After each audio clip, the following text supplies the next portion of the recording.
Здравствуйте, дорогие друзья, здравствуйте, дорогая Мария. Здравствуйте, дорогой Михаил. Вот, все такие дорогие. Много-много лет назад я открыл тот еще старый канал НТВ, а там в гостях у какого-то ток-шоу Коля Васин. Помните такого?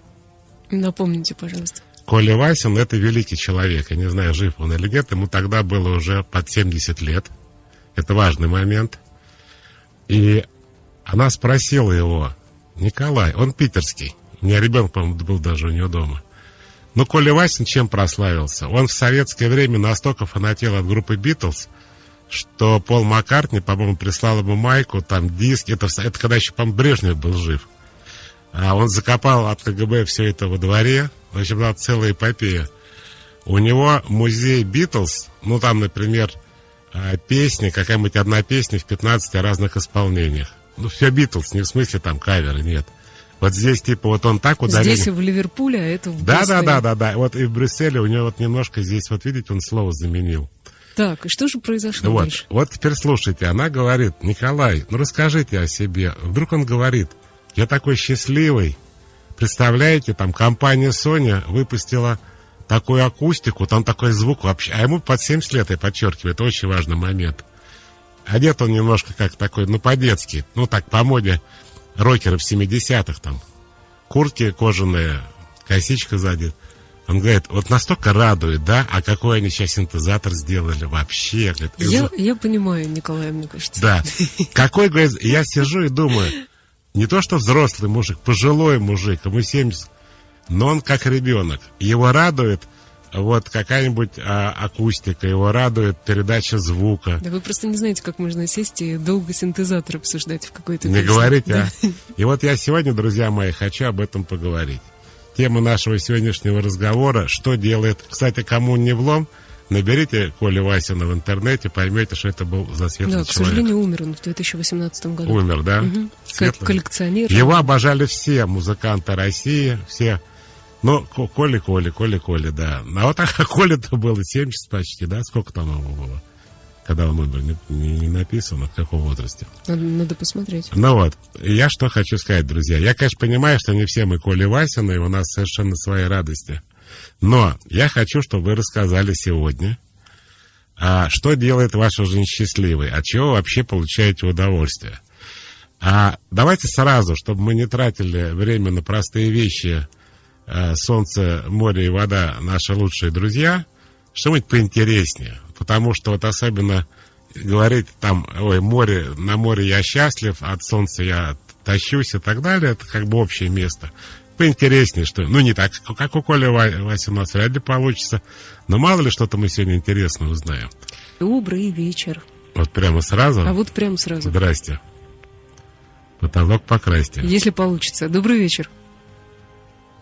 А вот так. Здравствуйте. Алло. Вот. Здравствуйте. Начало положено. Здравствуйте. Да, меня Ольга зовут. Мне 45 лет. И я очень люблю учиться. Это прямо буквально самые счастливые моменты моей жизни. Учеба. А что вам нравится в учебе? То, что вы что-то новое знаете, или то, что вы не работаете? Я работаю. И учитесь на работаю? Да. Мне нравится с умными людьми общаться. Я вот с детства человек, который учителей вопросами заваливал, руку вечно, ну, вот такая вот эта шила задница. То есть вы просто получаете удовольствие от самого процесса образования, да? Да, вот от взаимного обмена. Оленька, вы учитесь как бы в разных сферах, или вы с чем-то одним занимаетесь? Вот я как-то в одном направлении копаю. А что за направление? Куда копаете? Дефектология. А вы дефектолог? Да. Детский? Да. Понятно. Февочка, помните? На улице Койкага. Я же сказал, не Койкага, а Койкага улица. Фефочка. Мои сейчас вообще не разговаривают. Это в основном аутичный спектр. А что, они поддаются коррекции? Между прочим, можно вывести почти в норму. Да ладно. Просто запоздало, да, все развитие. Оля, каким великим делом занимаетесь? А вы знаете, что в Израиле есть подразделение аутистов? Знаю. И Я они- знаю, что все гораздо лучше там. Да, и они... Ну, у меня ребенок был в Голландии в ресторане, где вся обслуга — это дауны. И и при этом они работают. То как бы носят еду, реагируют и так дальше. Вот, да. Ну, хорошим делом занимаетесь. Я вам желаю успехов, и вашим подопечным тем более. Спасибо, Оля. Ну, начало положено. Вот это я хочу, понимаете? Не про солнце и море, а что-то действительно интересное. Мы продолжаем обсуждать то, что делает вас счастливыми. И если прямо счастье, это очень круто, но то, что доставляет в жизни удовольствие. А что Мария говорит, задали вопрос, про что там? Из ГИБДД нам пишут. Ну, что делает счастливых работников ГИБДД? Не то, что вы подумали. Алена пишет: здравствуйте, делает меня счастливым, что я 2 года ждала должность, и сейчас прохожу аттестацию на вышестоящую должность. Работаю я в ГИБДД. И вот счастья я могу лишиться. Если скажу на работе, что я беременная. Если не скажу, то вроде бы как я враг, потому что должность заняла и ушла в декрет. Представляете? В этом смысле. И я не могу решить, говорить ли руководство о беременности, быть себе врагом или им. Тут как бы вопрос, поэтому я, наверное, отвечу на него. Хотите — говорите, согласно моим 6 правилам, не хотите — не говорите. Вот если вас спрашивают, врать нельзя. Это к завтрашнему вебинару, который будет. А если не спрашивают, то получаете радость от должности в ГИБДД. Вот именно, до тех пор, пока в декрет не идете, а там радость пусть получают другие сотрудники отдела. Добрый вечер. Здравствуйте. Алло. Да, пожалуйста. Я так рада, что я до вас дозвонилась. Здравствуйте, Михаил. Вот видите, какие радости у людей бывают. Вот человек дозвонился, и больше в жизни ничего не надо. Вообще ничего не надо. Как вас зовут? Эльвира. Очень приятно, Эльвира. От чего? Что делает вашу жизнь счастливой? Ну, помимо того, что дети, я поняла, что я кайфую, когда, вот как и предыдущая звонившая, поняла, что я кайфую, когда учусь. Но учусь не в плане какие-то там лекции посещаю или там университет заканчиваю, а когда читаю книги на разные темы, и у меня просто... И у меня, знаете, ощущение такое, что я чего-то не успею в этой жизни. Не успею узнать по работе своей какие-то нюансы, не успею узнать по медицине с точки зрения там, здоровья детей, там, семьи. И мне кажется, что мне не хватает 24 часов, чтобы все познать. И я, когда чего-то узнаю все больше и больше, это очередная прочитанная книга, лекции прослушанные там в интернете, ваши в том числе лекции, я бесконечно... Знаете, в течение рабочего дня у меня в наушнике ваш голос. Я засыпаю под ваш голос, Михаил. Вы так убаюкающе говорите. Спасибо. Ну, сейчас вот. Рано еще, подождите. Нет, я сейчас как раз. Вот. Ну, в общем, вот так вот. Не могу успокоиться. Мне кажется, что я чего-то не успею. Хотя мне всего 36 лет, а вот эта вот жажда познать что-то новое, что-то успеть, что-то увидеть, что-то передать, что-то в чем-то разобраться больше. Не знаю, может, я вам желаю... Я невротик? Тревожный, скорее всего, потому что вы боитесь, что не все в себя запихаете, не всю информацию мира. Но ничего, зато видите, как позитивно, чем сидеть, так сказать, в углу, человек все время что-то новое познает. Я тут вспомнил, Мария, помните, он с именем этим ложится, он с именем этим встает. Хорошая девочка Лида в доме напротив живет. Откуда это? Вот вылетело из головы. Приключения Шурика. Здравствуйте, Михаил и Мария. Мне доставляет радость... А вы получаете радость, когда кто-то не может вспомнить, откуда это? Признайтесь, пожалуйста. Да, злобно рад. Я сам не могу вспомнить. Мне доставляет радость от зарабатывания денег, пишет Анна, 37 лет, из Москвы. Ой, а мне ужасно нравится вот это сообщение. Что скажете про деньги? Зарабатывание денег, которое доставляет кайф. Повезло вам, мне кажется. Марина пишет: я кайфую от новой канцелярки, даже если ей не пользуюсь потом, но покупать новую канцелярку прям большой кайф. Знаете, вот шутки шутками, у меня ребенок в детстве вместо кукол просил карандаши, такие блокноты из такой бумаги, коричневой, такая тисненная была, золотым обрезом. Вот тоже любила канцелярку больше, чем игрушки. Так бывает в жизни. Ну что, у нас звоночек? Давайте, добрый вечер. Алло. Говорите, пожалуйста. Здравствуйте, меня зовут Лера, мне 39 лет. Вот. Я получаю счастье и удовольствие, когда остаюсь одна от одиночества, когда мне просто слишком редко удается побыть одной, вот, и очень наслаждаюсь одиночеством. Знаете, как сказал Андрей Кнышев, меня окружали милые, симпатичные люди, сужая кольцо все больше и больше. А у вас что, семья большая? Нет, у меня семья не очень большая, свекровь, муж, мама, которая постоянно мне звонит, но они все очень сужают кольцо. Вот, они очень напряженные. Нет, что тут достаточно свекровь и точка. Не важно, сколько людей, главное, что это за люди. Понятно. А почему вы не можете побыть одна? Ну, вы знаете, у меня работа связана в основном с общениями с людьми, очень много и по телефону, и лично. Вот. Потом муж, который тоже требует очень много внимания. Вот. И постоянно, в силу того, что он на фрилансе, поэтому мы часто оказываемся вместе. То есть на работе ты с людьми, в метро ты с людьми, дома ты периодически со свекровью, на даче ты с мужем. Хорошо, что муж не слышит этой фразы. Что вы только что сказали? На работе ты с людьми, в метро ты с людьми, а дома ты со свекровью. 5 баллов. Молодец. Вот. Так что очень, вот впервые за 1,5 года мне удалось, пандемия это прекрасно, но все равно мы оставались вместе, вот, но впервые за 1,5 года мне удалось в последнюю неделю поработать на удаленке и одной, и это счастье.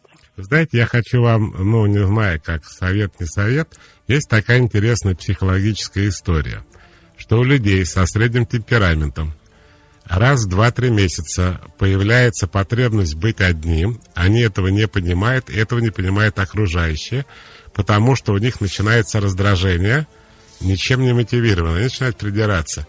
На самом деле, если человек знает, что такая особенность психики человеческой, что у человека есть такая потребность, не часто, раз в 2-3 месяца, то обычно и он, и окружающие говорят, да, тебе, пожалуй, есть смысл там один денек побыть одной, пару дней, может быть.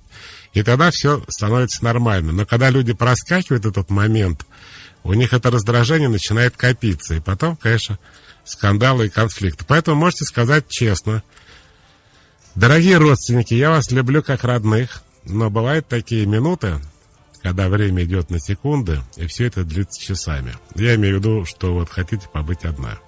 Да, пандемия, вокруг люди, как сказала наша слушательница. А я как я сказал, в метро люди, на работе люди, а дома свекровь. Да, дома свекровь. Мне нравится наш слушатель, который пишет, что ему приносит радость аисты. Как часто хочется спросить. Часто, да, аисты у вас раз в год. Добрый вечер. Ой-ой-ой, следующая линия. Добрый вечер. Алло, здравствуйте. Здравствуйте. Да.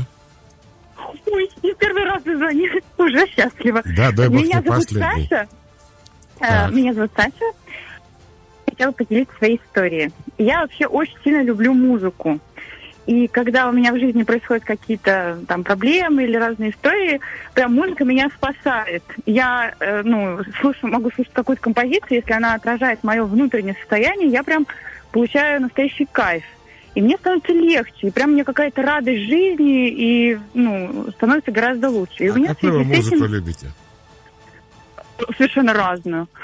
Я абсолютно меломан, начиная от классической и заканчивая какими-то этническими песнями. Но вообще очень важно, чтобы был хороший текст. Если песня со смыслом, да, то это прям супер-пупер. А что вам конкретно нравится? Давайте расскажите все-таки. Вот, я хотела задать вам вопрос. Вот смотрите. Разволновалась и забыла, что хотела спросить сейчас. Одну секунду. В момент, если у меня, допустим, какая-то проблема, я послушала музыку, и мне стало супер-пупер классно. И это у меня прям такой, прям релакс какой-то, кайф настоящий. А потом, через какое-то время, я живу обычной жизнью, и обратно возвращаются какие-то плохие мысли. Музыка действует как обезболивающее, но только временное. Вот почему так происходит? И это выходит, что более глубинные проблемы, но в смесле их надо... потому что музыка заглушает, она переключает внимание на себя. И, кстати, я вам хочу сказать, по-моему, у нас на «Северном дожде» выступал Михаил Казинник, да? Выступал. Да, я знаю его. Скрипач, естественно. Я сама скрипачка. А он скрипач еще? Да, он к тому же скрипач. Да. Он сказал очень интересную вещь, которую я сейчас не то что понимаю, я просто слышу. Что музыка обычно тревожная. Ну, например, Моцарт, это как бы считается красивая музыка. Да дело не то, что она красивая, она тревожная.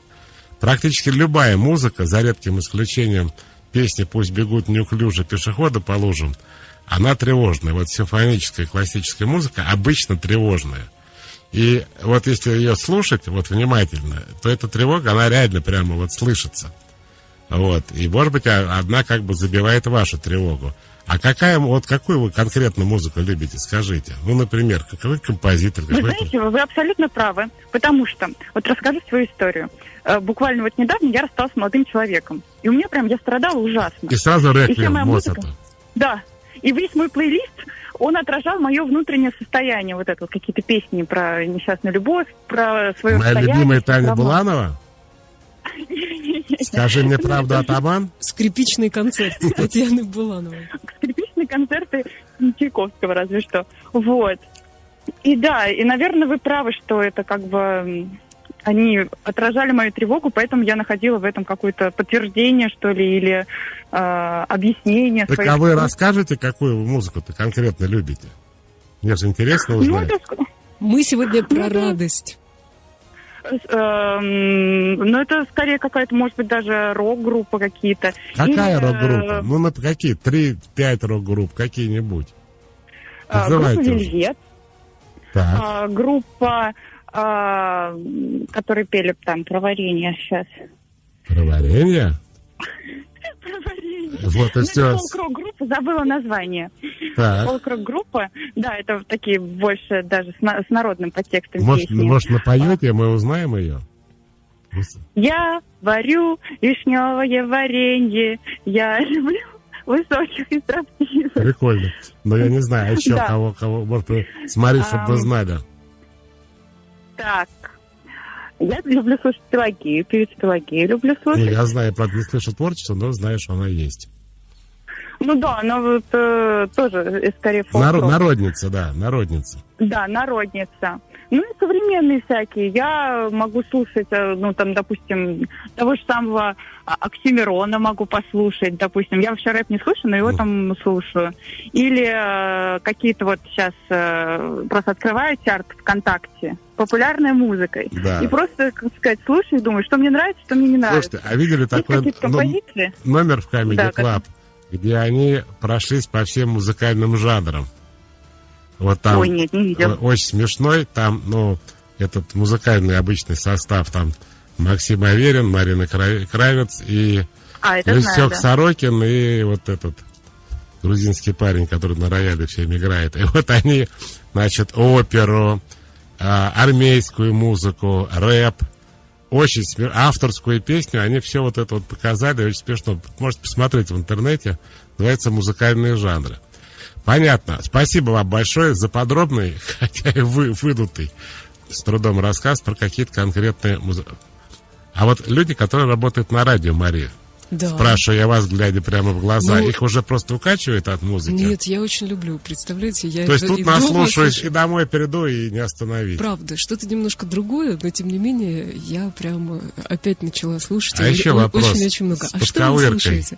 Я не знаю песню про варенье, скажем. Ну, вы не знаете. У меня другой вопрос. Вот если бы вы слушаете немножко другое, если вам дали в руки, вы бы поменяли бы музыкальный формат «Серебряного дождя»? Мне в целом нравится, много чего нравится. Я бы, может, где-то что-то подбавила, сделала по-другому скомпоновала, но вообще мне нравится. Да. Оксана пишет о группе «Белая гвардия».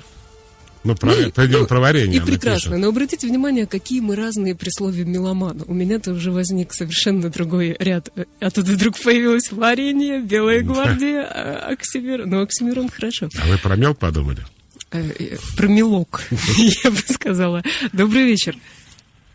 Здравствуйте. Раз. Чек-бисаунд. Дозвонился. Здравствуйте, меня зовут Андрей, 30 лет, Москва. Мне доставляет дикое удовольствие свободное от работы время. Я паяю, программирую микроконтроллеры, печатаю на 3D-принтеры. Вот мне дико нравится создавать что-то новое. А вам Какие-то прямо вот устройства. паяльником вручную с канифолью вот схемы вот эти, да? Да, именно так. Я думал, что этого уже нету в этой жизни. Еще есть паяльники, продаются? Да, еще даже радиолюбители существуют до сих пор. И ламповое радио. Ну, некоторые пользуются ламповыми усилителями. Ну, Усилители, это да. радиолюбители. Слушай, ну реально здорово. Реально здорово. Спасибо. Кстати, вот все. У нас музыка, у нас паяльники. А вот я, например, читаю секс с разными мужчинами. Больше ничего. Ни профессия, ни работа, ни семья, ни дети, ни деньги, ни книги, ни музыка, кино, общение с друзьями и мотание по странам не заменит и не восполнит радость, удовольствие от близости с любимым. Это наивысший кайф.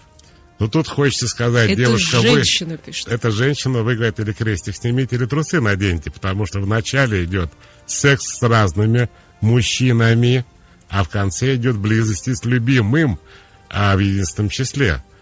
Но вы не подписались. Во-первых, спасибо за ответ. Во-вторых, непонятно все-таки с любимым. Или, как у людей бывает, у них каждый раз любимый это кто-то один.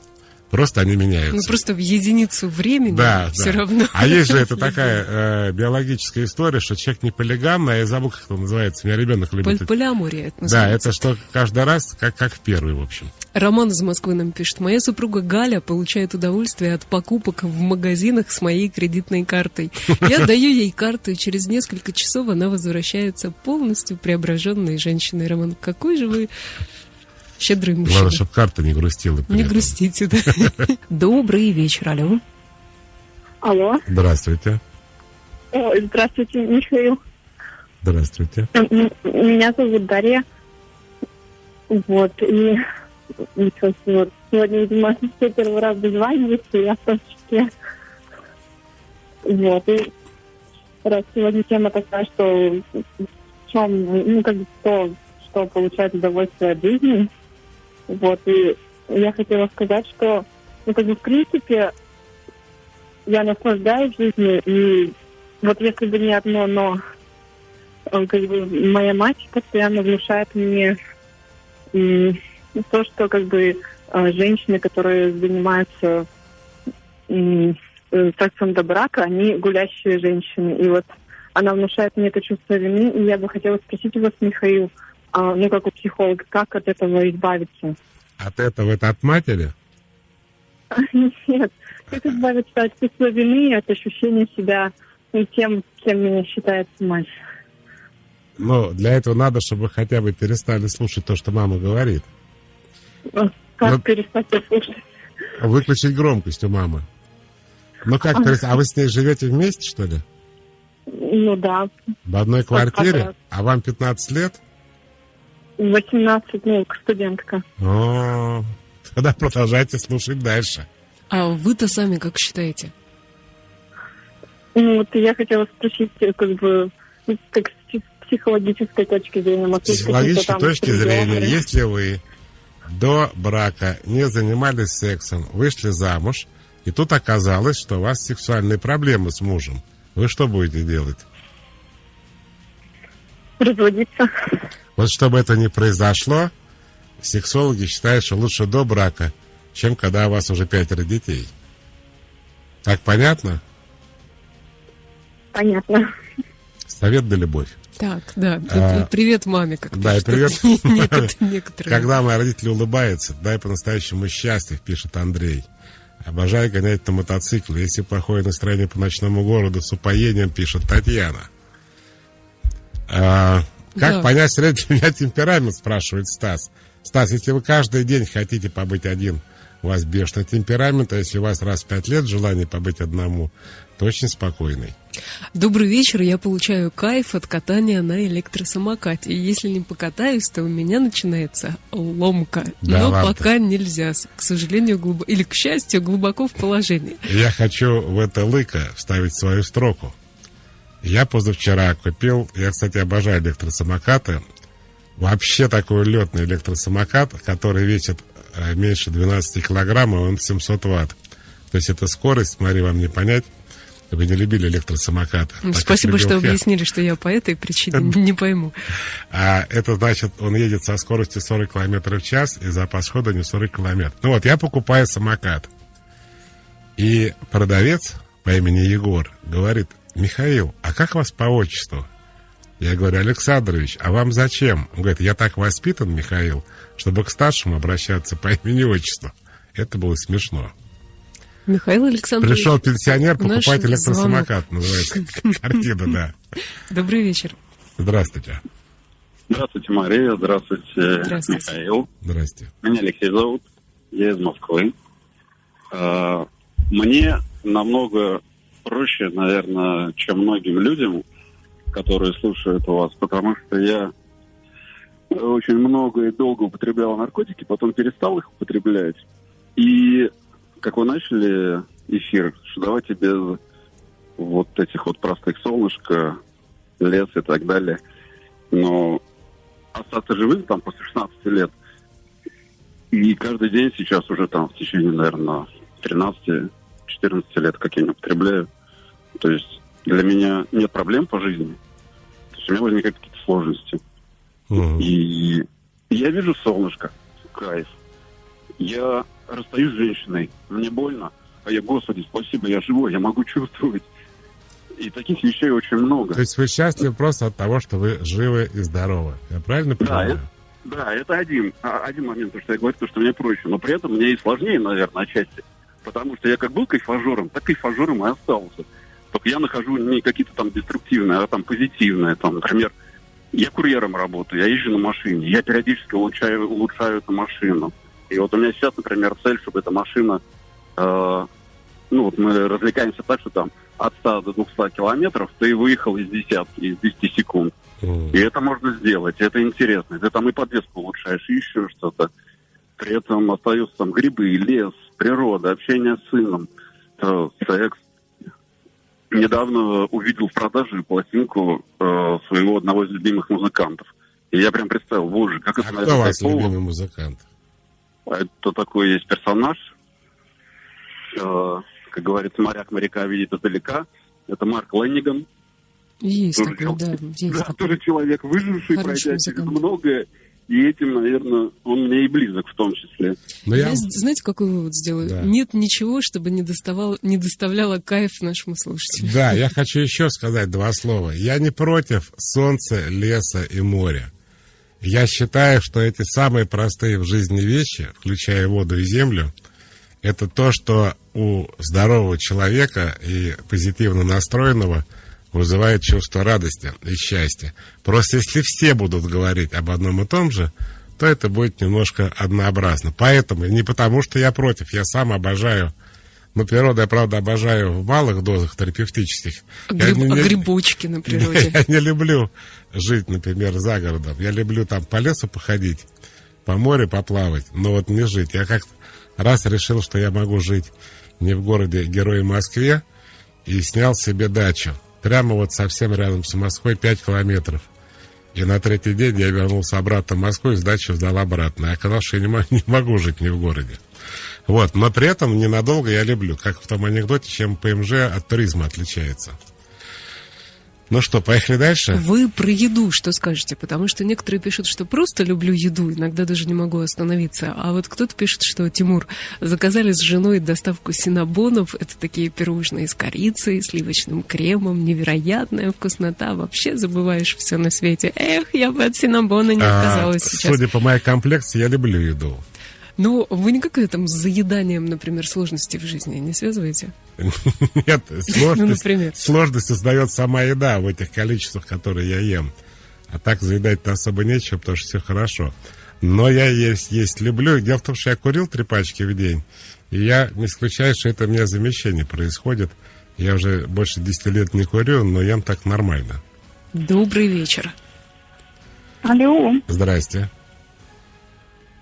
Алло, это я? Это вы. Это хороший вопрос. Иногда на всем стоит, Ирина, спросить себя. Добрый вечер, Мария. Михаил, я очень рада, я давно звонила. Я хочу тоже сказать, что я, конечно, получаю кайф просто от жизни иногда. Ну, мне 58 лет, поэтому как бы, да. Я получаю кайф от музыки, причем вот как предыдущие звонили, да, но я еще получаю кайф, когда двигаюсь, то есть я начинаю танцевать, вот готовлю что-то, и музыка, и все, меня как бы уносит. А еще я получаю кайф от того, что я шью. Я шью себе вещи, и когда я их одеваю, я просто как бы думаю, какая же я умница, какая молодец, и вообще все прекрасно. Колосится в поле рожь, нет на солнце пятен. До чего же я хорош, до чего приятен. Что у нас там, звонок или почитаем? Много чего. Алексей пишет: люблю, когда меня гладят по голове, но я уже большой, и гладить меня некому. А я, кстати, вот тоже люблю погладить кого-нибудь по голове. Это я не намекаю Алексею, но я говорю, что неважно, сколько Лев Толстой очень любил детей, да? Очень любил детей, соберет целую комнату, гладит, пока яблоко упасть негде, да. Я чувствую себя счастливой за рулем. Так. Счастливый за рулем еще раз. Люблю поздний вечер, когда все домашние, как люди-то людей любят, домашние легли спать. Обратите внимание, это уже не первый, вы знаете, вот есть вещи, повторяющиеся, как солнце и море. Подождите, вам Довлатова цитируют, что когда все дома и все легли спать. Правильно, а здесь продолжение, это уже не Довлатов. Иду на кухню, большая чашка чая, советский фильм, вязание, или люблю быть за рулем. А Рыбникова, или Сплинов, или Абу послушать, или просто инструменталку. И люблю скандинавской ходьбу и собака рядом. Но хотя бы собака. Михаил, а я бы подытожила, что многие наши слушатели, потому что очень много сообщений в WhatsApp, любят заниматься творчеством. То есть сюда относятся фотография, музыка, кавер-версии, например, на Пэт Сикляйн кто-то пишет. В общем, то, что они сами производят. Стихи пишу, вот это вот креативный процесс. Кстати, стихи я не свои читал. Да что, это не вы все написали? Я вам не верю.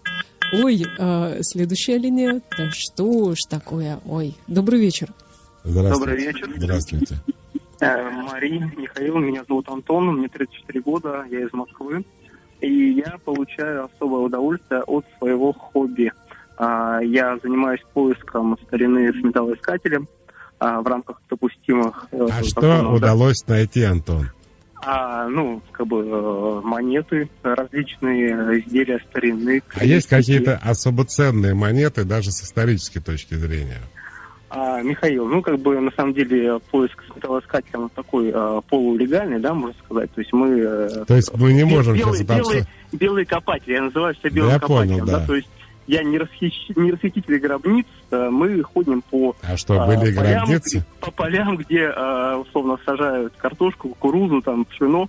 Когда-то были деревни, хутора старые и так далее, и там вот ищем такую старину. Соответственно, находки есть, они интересные. А как вы знаете, где копать? Вы какие-то карты изучаете или как это? Да, конечно, есть старые карты, то есть они были составлены еще в 1862 году, например, это карта Менде, там, Шуберт и так далее. Есть старые карты, которые, они общеизвестны, общедоступны, и на них можно посмотреть вот старые места жительства людей. Вот. И особое удовольствие именно доставляет поднять из земли какую-то вещь, которая пролежала там 100 лет, да, 150 лет, может быть, больше. И понимаешь, что она не видела белый свет в течение всего этого времени, и ты первый, кто ее поднял, как бы держишь в руках за все это время. То есть извлек ее на свет Божий. И от этого особое какое-то особые эмоции, особые впечатления. Ты думаешь о том человеке, который ее когда-то там давно потерял, что эта вещь, она буквально вся пропитана историей. И от этого мне очень хорошо становится и на душе приятно. Спасибо. Это как Волька испытывал, когда нашел старика Хаттабыча в сосуде. Угу. Тот тоже давно не видел белого света. Трах тебе дох, извините. Владимир пишет: кайф слышать тиканье часов из студии «Серебряного дождя». Это у нас такое бывает? Это вы тикаете, Михаил? Это мне так часы громко тикают. Я не исключаю. Снимите котлы, как говорили некоторые. Добрый вечер. Алло. Здравствуйте.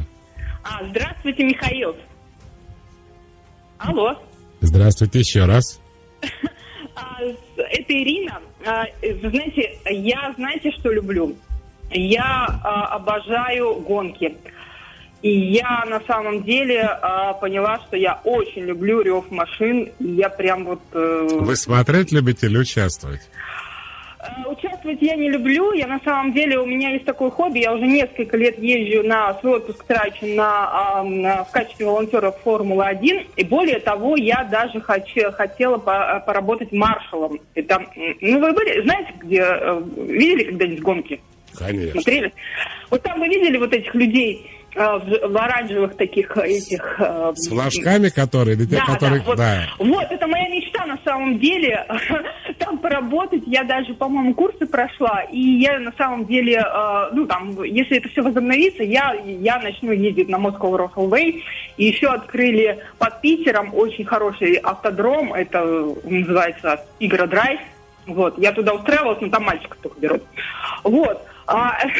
И еще я люблю, на самом деле, свой любимый стадион.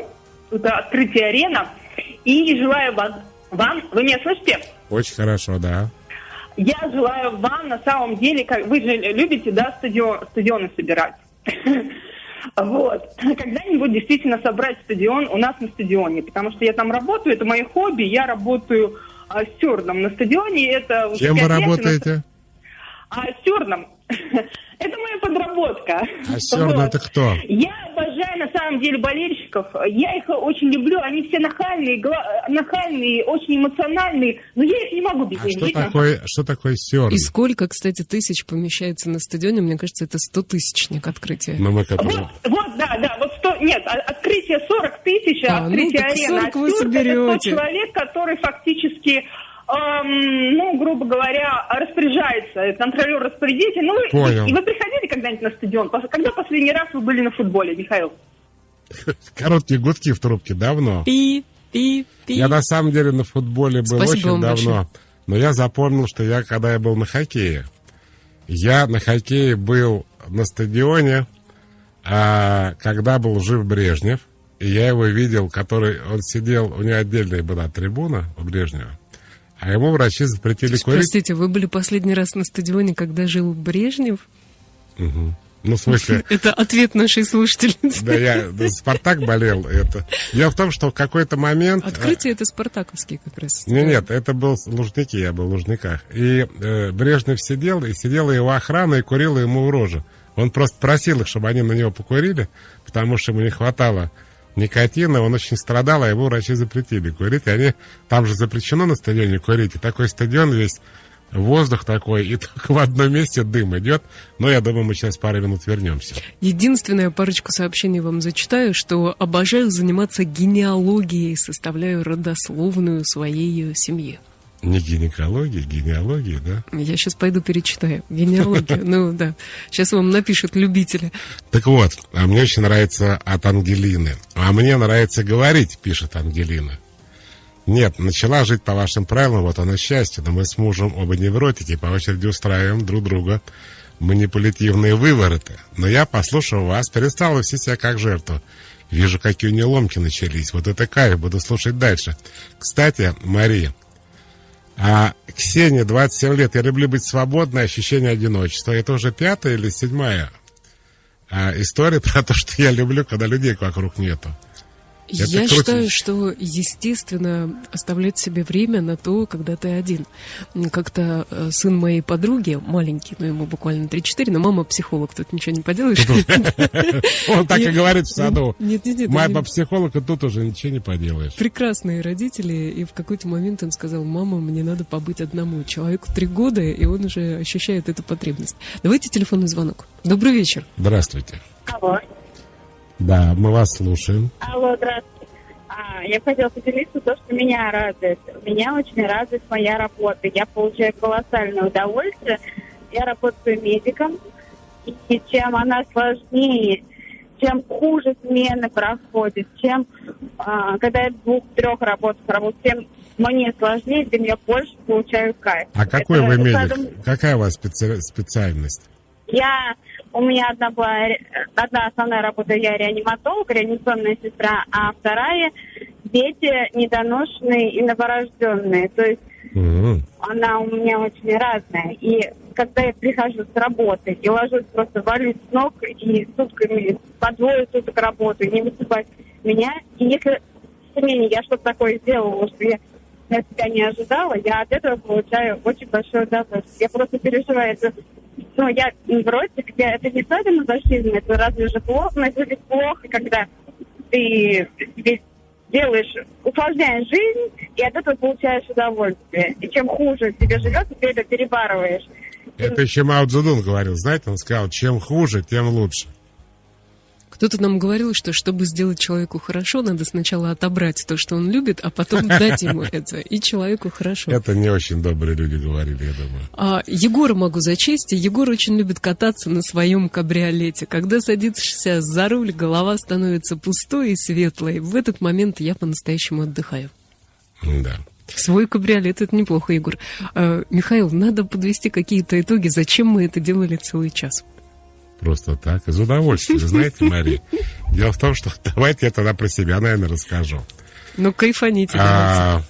Кроме секса и еды, я очень люблю читать лекции. Прямо вот не хватает организму сейчас живого человеческого общения. Ломка, как сказали. Ну, не так ломка, но я хочу сказать, что... я 2 вещи хочу интересно сказать. Я когда в интернете, я просто разговариваю сам со своей головой. Люди-то меня видят живьем, а я же их не вижу. Не надо во всем искать смысла, потому что жить, смысл жизни — это и есть сама по себе жизнь. Но я считаю, что смысл в том, что люди поделились радостью. Может быть, кого-то это толкнет на мысли, чем бы он хотел в жизни заняться, что ему предоставляет удовольствие. Ну и, как говорится, шире плечи, выше грудь. А вообще, я хочу еще раз сказать, что мы все любим и солнце, сейчас, слава богу, лето, и море, и лес, и все такое. Но вот такие, как вот у Коли Васина, с которых я начал радость, это, конечно, очень оригинально. Друзья мои, ну что, Мария, спасибо, и до следующего вторника. С 7 до 8 встречаемся. Как обычно. Как обычно. Лишь только вечер затеплится синий. До вторника, Михаил.